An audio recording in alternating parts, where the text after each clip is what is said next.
Okay, so this was a tough year to settle on our #1 game because there were about 5 or 6 that people had pretty strong arguments for.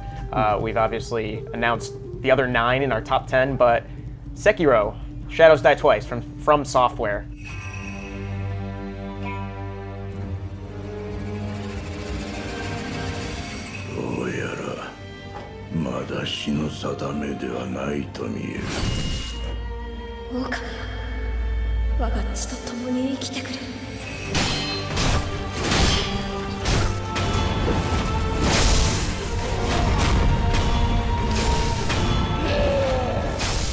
TAMOOR, you argue very heavily for it, so I'll toss it to you. Why is this game so special? I think the obvious parts of it are things that are going to be elaborated on by Jake and Lucy and Mike, like the kind of the feel of the gameplay. It feels like a sharp, satisfying, mechanically rewarding game that it has a learning curve that feels really, really engaging. You start off feeling like you're on the back foot, as your character does, and then over time you build a kind of a verbiage and understanding of the language of the game, and then as you go deeper and deeper in, you understand it better, but the game continues to challenge you and your understanding of that game. So like that's core fundamentally what makes Sekiro so special. I feel like it's the best playing game we've had this year. But for me, the stuff that really, really takes it onto a different level is something that as we discussed, like I feel like doesn't get enough credit. And that's the story and the characters and the narrative nuance that goes into it. One of the things that is difficult in having that discussion is, like Dark Souls, like Bloodborne, From Software is all about almost not putting that front and center. They do it through nuance, and it's weird because Sekiro is perhaps their most straightforward story. They work in subtleties, you were saying. Yeah, they work in subtleties, but their stories are always quite large and sprawling, where there's clearly a main arc, but it's a very simple one, and you have to really go around the peripheral and find the items and speak to the characters to piece that all together so it makes sense, so it feels like a rich, rewarding story as a whole. This feels like a more straightforward story if you just play the main quest. And it feels like a kind of like a complete story in that regard. However, if you do delve into the side stuff and speak to characters and consider the themes more, I think it's as impactful as some of the other stories that they've told. Particularly the thing that stands out to me about this game is this is a game about death. It's a game about the impact of death. Well, for you guys, I didn't really die much. Shut up. It's literally the main mechanic. You have to die as I was just really good, but I'll let you talk about it. So death and like the impact of it is what's important. One, because you as a player, unless you're like MAHARDY, by which I mean a callous liar, you will die.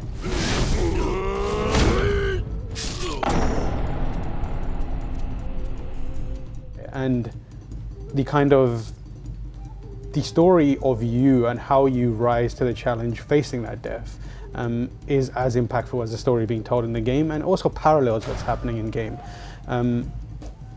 Fights like Genichiro, for example, that cycle of life and death, and whether you continue to kind of engage it, hoping to overcome the challenges, is what is core to From Software's games, right? But they have never explored it outside of a mechanical way before. Whereas in this game, when you die, there's stuff like dragon rot, which impacts other people. And effectively, the more you die, the more cancerous dragon rot becomes to people around you and the people you've met, and the more it kind of dissipates around the world. And what I was saying during our discussion was, sure, you could take that as a mechanical thing, but if you consider it, what the impact of that is, it feels a lot more like it has more gravitas, and the impact of that is like you engaging with this cycle of life and death is effectively robbing life from other people. You're taking to live out your destiny and tell your story and have your story. You're robbing other people's of their stories. Yeah, it's like a clever way of putting an actual consequence to respawning. Exactly. Other games have done it in the past, but I feel like this was definitely an impactful way to do it. And that's, I feel like more so than Dark Souls, any of the 3 Dark Souls, more so than Bloodborne, the narrative being told through writing and characterization, and the narrative and the themes explored through that, as well as how they manifest in gameplay and your own struggle with the game, are in such good harmony that it makes it for, I feel like, this one of the strongest From Software games so far in terms of narrative achievement. And that just takes the mechanical side of it and elevates it for me. On a more surface level or mechanical level, I guess, like you had mentioned kind of how the storytelling differs from Software's games, and it's not, the combat itself is not just interesting in the portfolio from Software. I said, like, even in a year with like DMC5, I said Sekiro is still, I think, the best combat system this year.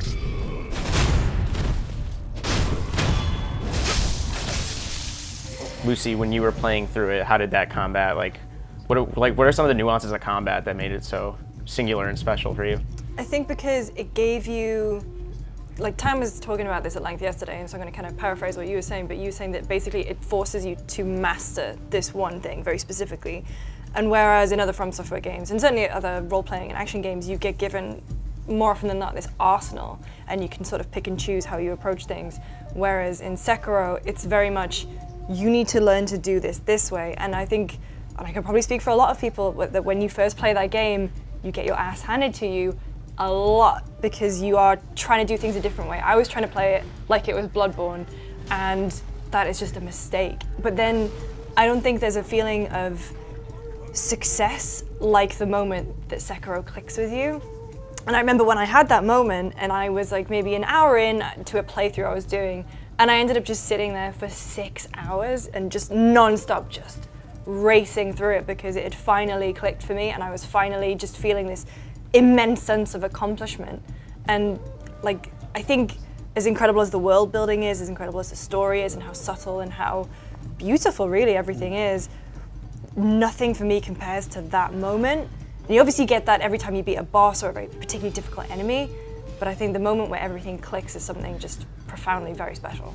Yeah, because it's also not, like you mentioned how it differs from Bloodborne. Bloodborne's very much about dodging until you find an opening. There's more nuance to it than that, but to describe it in a nutshell, it's very much evasion and kind of just like chipping away at an enemy, whereas Sekiro is more, you need to get up in someone's face, whether you are like prepared to or not. Like you mentioned Genichiro, and I probably tried him 40 times one night, and then finally when I went back with like knowing how to fight him more, but also like knowing, oh, you gotta be, at certain points you gotta be relentless and just break down his posture so he opens up, and then you could get the death blow.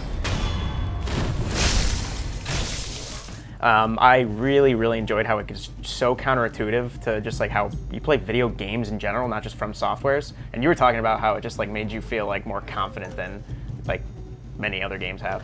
Yeah, I mean, I played through Sekiro probably 4 or 5 times because I was trying to get the platinum, and I ended up doing it. But I think for me, the most satisfying thing about that game was when I slipped that in there, didn't you? Yeah, I did. I had to get it in there somehow. Yeah. But when I replayed the game and I knew exactly what I was doing, and I would just trounce bosses that took me hours to beat before, and then I'd go like, oh yeah, the Guardian Ape, you were a threat? Nah, man. And then I'd just smack him down and move on to the next one, and that was just so satisfying. And I still think about, man, I gotta replay that game because I think I can even beat those bosses quicker, and I'm excited to just engage in that world again. Yeah, and there's a lot to be said for that type of experience. It's not something that is common these days. Like, games these days are all about open-endedness, interpretation, giving the player enough to do what they want to do and letting them find the fun in that, instead of creating a very specific path and very specific tool set that needs to be used in a specific way by the developers and designers, and then trusting your player to figure out what that is, and then encouraging them or challenging them to raise their skills to meet that. Like you're building an understanding with From Software and the designers of the game when you're learning to play that game. You're literally putting yourself in the mindset of a designer. Like you fight a boss like, you know, the Bull or Genichiro or Lady Butterfly. You are effectively peering into the coding at a certain point and understanding, what does this animation mean? What does this movement mean? How do I time my strike so it deflects off that strike and I create the opening? You're like unpacking this character design and mechanical design, so then you can see into it and figure out how to exploit it. And there's a lot of satisfaction in reaching that state of harmony again with a developer or a designer that has a very specific thought and mindset for a world, for a character, for an experience. Yeah, you mentioned several bosses. We brought up Genichiro, Lady Butterfly, the what ape? Guardian ape. Thank you. Then the Sunken Valley, if I recall. Yeah. The bosses in this game, from a developer that's pretty well known for its bosses, I feel like the bosses in this game really embrace that fighting game mentality, where it's the way you beat Lady Butterfly is very, very different than the way you beat the bull. The way you beat the bull is very, very different from the way you have to beat Genichiro, and that really struck me because there are like nuances to a lot of Bloodborne bosses, and but I felt like most From Software bosses, despite them being amazing in their previous games, I felt like it was often more like, do I want to dodge close to him, or do I want to block and then like dodge away from her? What's her reach like? This is like, no, Lady Butterfly, you're like just being defensive the way I beat her, which again, like there's not too much variance between how you beat these bosses. It's like I defend for a while, and then that one moment that she jumps up, I throw a shuriken at her and I get an opening if I'm quick enough. But it's like this game embraces teaching discipline more than. It's funny looking, like you mentioned, like open-endedness is so huge in games. Looking back at GameSpot's games of the year, we clearly were embracing that, like Witcher 3, I guess Overwatch, and like how many different characters there are and the ways they're out of play. Breath of the Wild. Breath of the Wild is all about, they're all about like how these systems kind of unfold and you get those anecdotes. This game's more about, here's this really, we think and know it's a powerful way, and you said it kind of like puts you in harmony with the designer, and I like that because I was like, all right, I know how to beat Genichiro. I'm not even excited to even try any other way. I'm just gonna I'll be calm next time and control my panic, and I'll go in and I will just, and like they don't get easy, but in a way they kind of do. It's like, oh, I just was doing that the whole time. I should have just been more relaxed. I feel like what happens is you learn to trust yourself, and you go through the pains of learning what needs to be done. And that's a quote at the very start of the game that Okami says, which is like, do what must be done.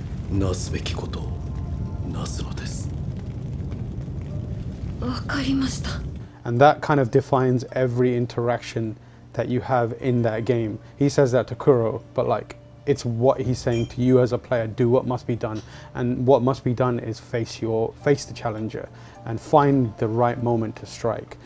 And every boss is about that journey of understanding that you need to do what must be done. And that is like, learn what the boss is going to do, figure out how you counter to it, and then trust yourself to go into that engagement and trust your skills that you will be able to do it. I also had trouble with Genichiro. I reviewed the game and I played it pretty much for 40 hours straight. And Genichiro still stands as the hardest boss fight I've had in a long time. And I end that review by revealing, like, it took me 6 hours, and when I did it, it was because I finally trusted myself. It was a bottle of champagne. And, I cried genuinely, and it was because it was because I wasn't trying half measures. I wasn't doing the thing where I was like, I can see an opening here, I'm going to go in and strike. I effectively told myself, I've played fighting games all my life. I have the muscle memory and the reaction times to do this, and I don't need to be afraid of what's happening. And I got in there, and that's when I succeeded.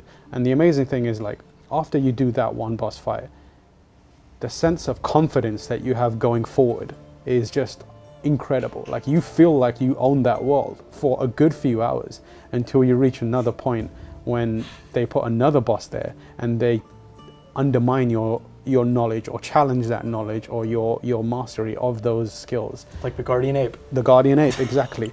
And like, it keeps doing that. It's forcing you to understand those designers, the mechanics, and how it's all been constructed from so many different angles that when you reach the final boss, that's when you understand that everything that you have, all the angles you've been tackling different bosses from, and all the challenges that are presented for you, is to prepare you for that boss, that one character. It's funny we talk about this game and we don't really talk about how it's actually like, it's not a stealth game, I wouldn't say, but there are stealth elements, and like they really encourage you to play like the ninja myth, like do dirty stuff, throw a firecracker at this dude to blind him for a little bit, or sneak up behind someone and backstab him. Throw ash at people's face. Yeah, right? just, like, it's like you can do all the dirty moves that you see like that like villain halfway through of an action movie doing before he gets killed. Pocket stand. Yeah, it was. Yeah, it had to be said.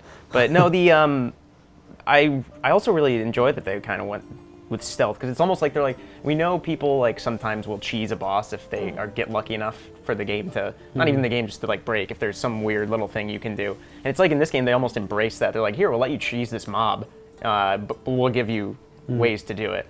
Makes it worse, honestly. Like when you first start out and you're like, okay, I can stealth all this. Oh, yeah. I can take off one of the critical hits by stealthing, and then they turn around and they're like, all right, now it's time to actually fight. And then you get your ass kicked until you finally, like you're saying, until you finally understand the language and finally just go all in, as opposed to kind of doing this half in Sekiro style, half in Bloodborne or Dark Souls. What's the 7 spears mini boss? Ishin 7 spears, or Ashina? No, Ashin, 7 spears of Ashina. He took me forever, and I kept forever. I was going down the cliff to come up behind for the first stealth death blow, and then finally I was like, the time I decided to just practice was the time I finally killed him. You just practicing your Mikiri counters. Yeah. Oh, I got those perfectly, and then also when he did the wide swipe, I was like, oh, that's a jump, and then I'll do the kick on his head, and that's going to lower or raise his posture breakage, whatever you want to call it, even more. It's the speed at which you can read enemies is just like amplified so much toward the end.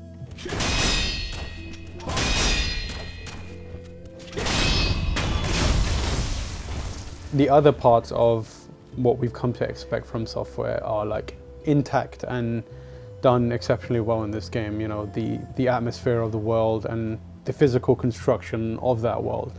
You know, there's always been that people talking about Lordran and the way it kind of folds in on itself and that kind of stuff, and that's here in like plenty of situations. Plenty of every part of that map folds in on itself. And one of the things I said in my review is like, it's immediately more visible because of the way the areas are constructed. It's not like these massive landscapes that eventually touch on each other.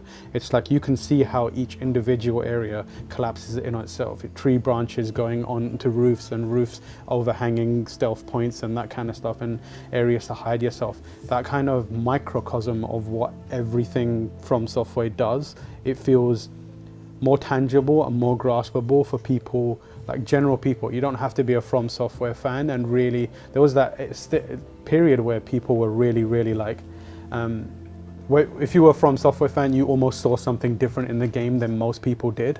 You know, you had to really dedicate yourself. I feel like Sekiro is a game that anyone can play and understand why people are obsessed with From Software games and what makes them special. Yeah, I mean, like it's kind of like not auteur theory, it's that team, right? Like it's if you go into like seeing your first Denis Villeneuve movie, maybe you'll love it just like everybody else did, but like when I saw Arrival, I understood it in his portfolio, and it kind of impacted me on 2 fronts. And I thought Sekiro was really cool in that way because it felt like From Software kind of doing some self-examination. Yeah. Especially because like aside from Bloodborne, I personally felt like Dark Souls, as they went on, they kind of exhausted new ideas, and I think 3, despite being a great game, fantastic game, I still think it was like, okay, kind of getting tired of this. It didn't have the wonder of the earlier games. I put it in my review, like this was the game that served as a reminder that From Software hasn't lost its teeth. Like they're sharp as ever, and they can make you feel terrified in a way that few other games haven't.